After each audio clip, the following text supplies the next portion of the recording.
Today, I am showing you one of the easiest ways to make $1,800 a month online. If you're brand new to the channel, make sure to subscribe to the channel and watch the other money-making videos that have been posted for you. Let's jump into today's topic, earning money through logo design.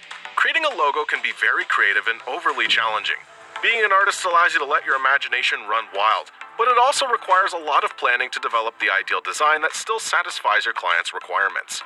Combining these two elements might be complex, especially for someone just starting out. Therefore, you should have some valuable tips when designing your future logo. So, let's start with number 6, know your client's business. Getting to know your client's business is the first step in designing a personalized logo. Each company differs from one another in some way.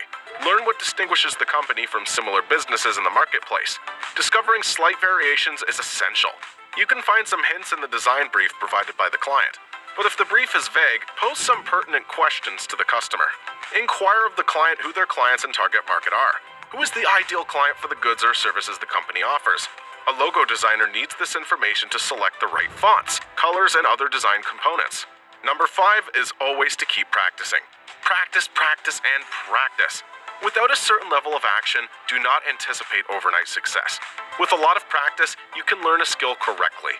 Make sure you practice consistently and steadily each week if you want to develop into an expert and talented logo designer. It does not need to be extensive or in-depth. You can modify a current logo you see nearby in a little sketchbook as you go. The little steps you take to use your creativity will get you where you want to be as an artist. And if you run out of logo designs to practice with, try using a logo design concept generator, which provides you with a fresh, original logo design to work on by providing you with a modest, simple task with just the right amount of consideration. To get your design brief, use some logo generators. You can work with the longer pre-written briefs and even hire a pro after you run out of those if you're looking for even more complex assignments. You can then publish your completed logo design to the feedback section, where other designers can offer input and assist you in improving your work. The number 4 tip is to sketch on paper before you start a digital drawing. Sketching on paper before using a digital logo design application like Adobe Illustrator will significantly benefit you. Like consistently practicing can enhance your skill set. Drawing on paper allows you more freedom with your pencil and more room to go outside the box. You can correct any potential computer issues sooner rather than later if you first sketch conventionally. Scan your drawing and then redraft it digitally. Suppose you have a computer or digital pen. In that case, you could have a lag that can be highly inconvenient when digitally sketching your logo designs, making the logo look more smooth and more lively. Paper is also more portable than a digital creation station, making it also easier to practice. At number 3, consider the mission of the business. It takes a bit to make a neat and distinctive logo. Those factors are crucial for a good logo, and it's also important to match the business's brand. No matter how fantastic the logo looks, if it does not reflect the values of the company it is meant to represent, it still needs to be a great logo.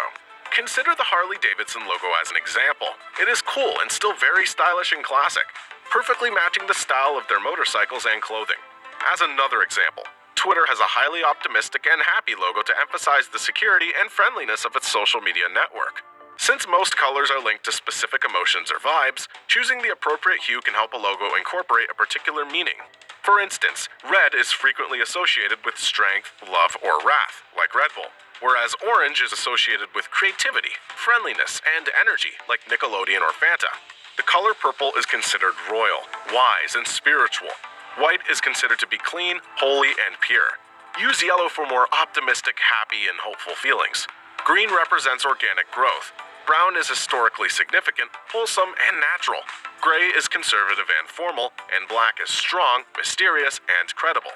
Before we get to number 2, please take a moment to like and subscribe if you found this video helpful thus far and want to be notified of our new uploads. Now that you have that out of the way, the number 2 tip is to keep your designs simple. Please don't add more complexity to your logo. Keep it simple. Given that they must be readable across numerous platforms and in various sizes, logos should be straightforward and uncomplicated. Although it's terrific if your logo has a unique and intriguing twist, like the FedEx logo, it must be easily recognizable and understandable. A good designer should not design a logo so intricately that it causes someone to look at it with pure confusion, as this can happen.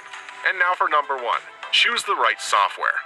Both free and expensive vector graphics software are readily available. Downloading a pirated version of Adobe Illustrator and attempting to master it while on the fly are common mistakes beginners make. If you choose to use pirated software, you're putting yourself and your computer at risk in several ways. First and foremost, pirated software is illegal. If you're caught using it, you could be fined or even jailed. In addition to being illegal, pirated software is often unstable and full of viruses. This can cause your computer to crash or even put your personal information at risk. Finally, pirated software can make it difficult or even impossible to get technical support from the software's manufacturer if you run into problems. Various excellent free tools such as Inkscape or Vector are considerably simpler to use and are readily available. Each of these suggestions has beneficial effects on your logo, while you may only have to use them some at a time. Some logos may require a more intricate and detailed design. Combining several of these suggestions is the key to enhancing your logo designing abilities. For those who are just starting, continual practice and remembering the purpose behind your logo, rather than just what people will initially perceive, are great ways to start designing on the proper path. There you have it, 6 tips for becoming a better logo designer. Know your client's business. Always keep practicing. Sketch on paper before digitally designing. Consider the mission of your client's business. Keep your design simple. Choose the right software. What other tips do you have to share?